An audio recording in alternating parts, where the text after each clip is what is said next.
Hello, welcome to Unicorn Princess Tarot. So, reading po ito for water sign. Take only what resonates. For personal reading, Jing Tarot Reader, search mo na lang siya sa Facebook. And, pwede ka rin naman magpa-personal palm reading mula sa akin kung mag-avail ka ng mga Pio bracelet na binibenta ko dun sa TikTok shop. Check mo na lang, Unicorn Princess Tarot. Okay. Or Unicorn Princess Shop. Start na natin reading, no? Water sign. Meron tayong water sign Philippines. Please do check it out. Please do comment down below, guys, ha? Sobrang appreciate ko yung comment ninyo. Maraming salamat po. Nagpapakita kasi yan ng malaking support sa akin, eh. Oh, 5 of Swords, 3 of Swords, 3 of Cups at the bottom of the deck.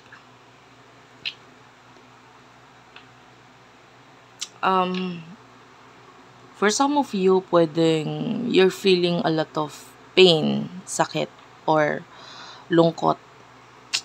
Maybe because of a friend or maybe sa connection na may kinalaman sa friend. Pwedeng may love interest or feeling na nararamdaman ka dito sa friend na to, but you feel a lot of pain dahil dito sa mga nalaman mo dito sa taong to. I'm feeling like for some of you, nag-expect ka ng something or maybe you want reconciliation or nag-expect ka ng may something sa inyo. So, kaya masakit para sa'yo. Either yung mga nalaman mo or yung betrayal na ginawa niya sa'yo. So, like you feel like you are his or her apple of the eye. Naramdaman mo yung feeling na ikaw yung gusto niya and ikaw yung mahal niya. But then because dito sa mga nalaman mo, sobrang nasaktan ka. So nagkaroon ka talaga ng expectations. So who is this person that you're dealing with? Who is this person that you're dealing with? Spirit guides, angel guides for water sign, Cancer, Scorpio, Pisces. Sino itong person na kakonect mo for water sign? Cancer, Scorpio, Pisces.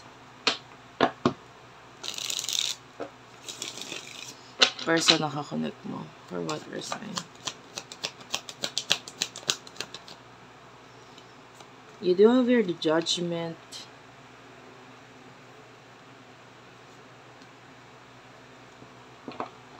Bottom of the deck is a Two of Pentacles. So, nakikita natin na pwedeng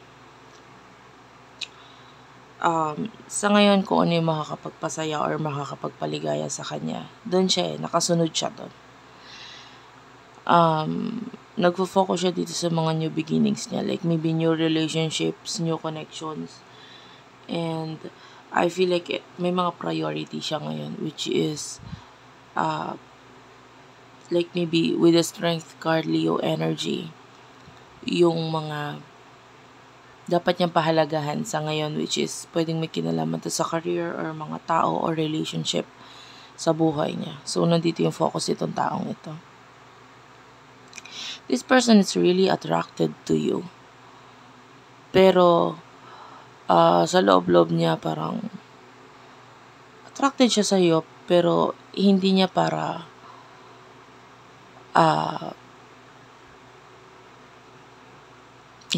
iwan kung ano man yung mga meron siya ngayon.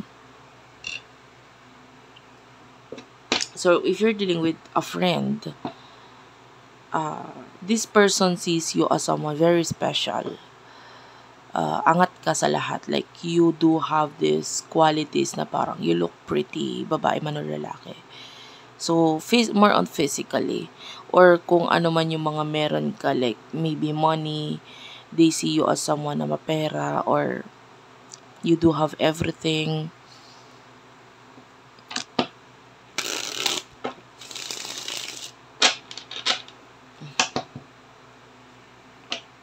Ano yung mga nasa isip mo at emotions mo towards this person? Spirit guides, angel guides.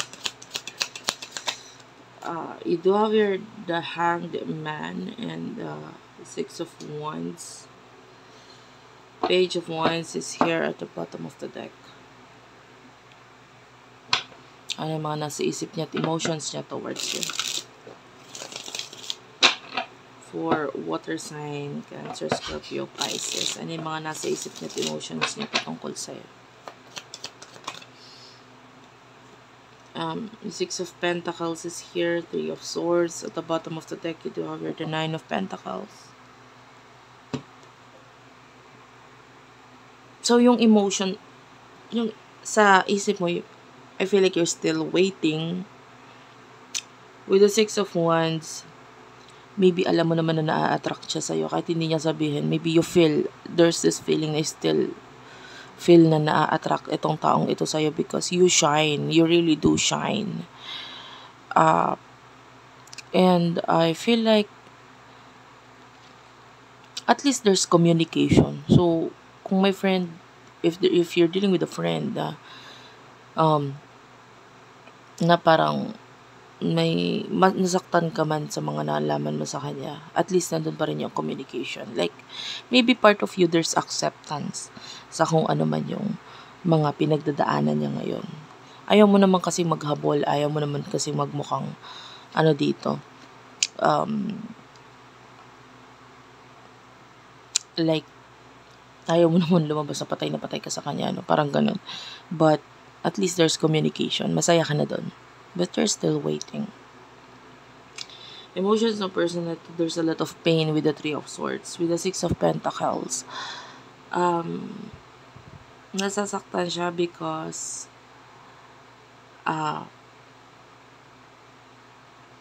I do feel like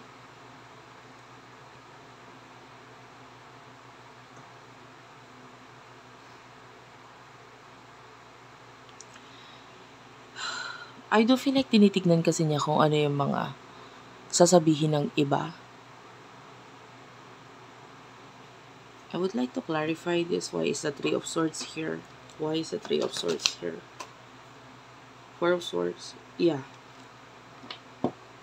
Pwedeng kasi pagdating sa'yo, hindi siya masyadong sigurado dahil I feel like wala siyang magawa or hindi siya makagawa ng actions.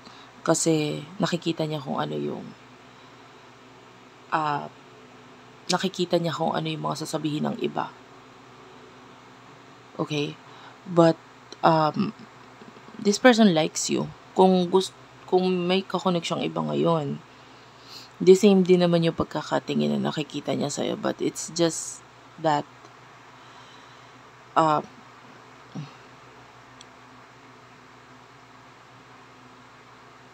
pagdating sa'yo, wala siyang magawa. Okay? Because this person is not sure what will happen in the near future actions sa connection nito. Seven of Swords. Hindi ko ito kukunin. Masyadong marami. Eight of Cups. And you do have here the Hierophant. Bottom of the deck is the Eight of Wands. Future actions. Nine of Swords. Five of Pentacles. The Moon. Clarify this, please. Seven of Swords.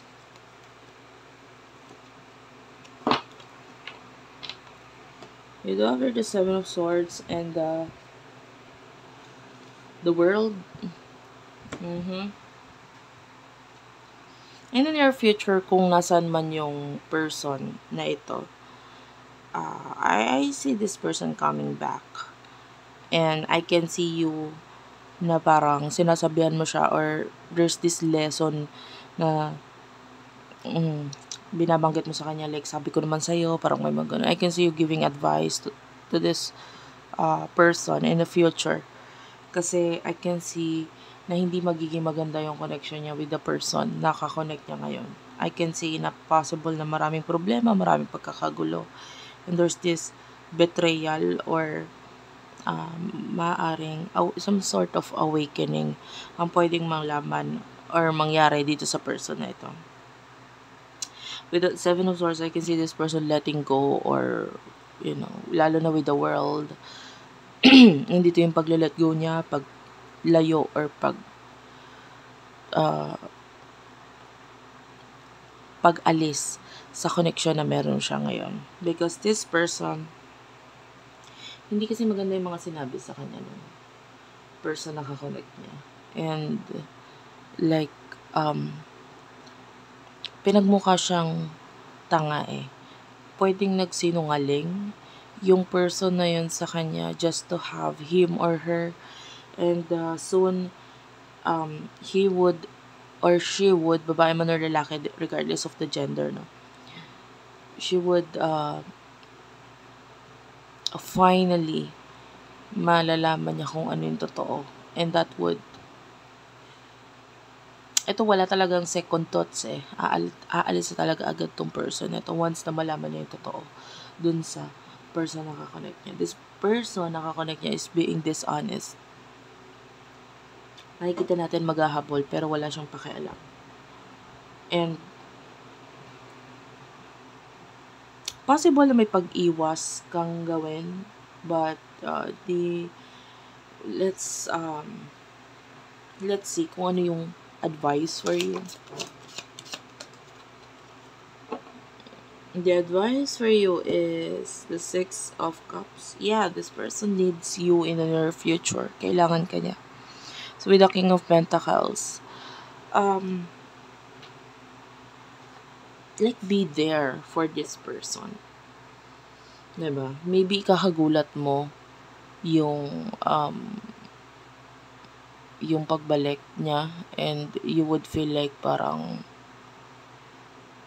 you're busy, gusto mong ipahinga muna yung connection ninyo, but you have to understand this person. The advice for you is tanggapin mo kung ano man yung ibibigay niya or ano man yung paglapit na gagawin niya sa'yo kasi magigising siya sa katotohanan kung ano yung pinasok niya.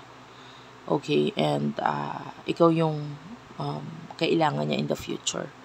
Pero upon knowing this, wag mo siyang i-chat or i-text or tatawagan pagka-end ng video na to. Okay, wag mo siya sasabihin. Hayaan mo siya na siya yung kusang lumapit. Okay? Hayaan mong malaman muna niya or maintindihan muna niya yung sitwasyon. Okay? So,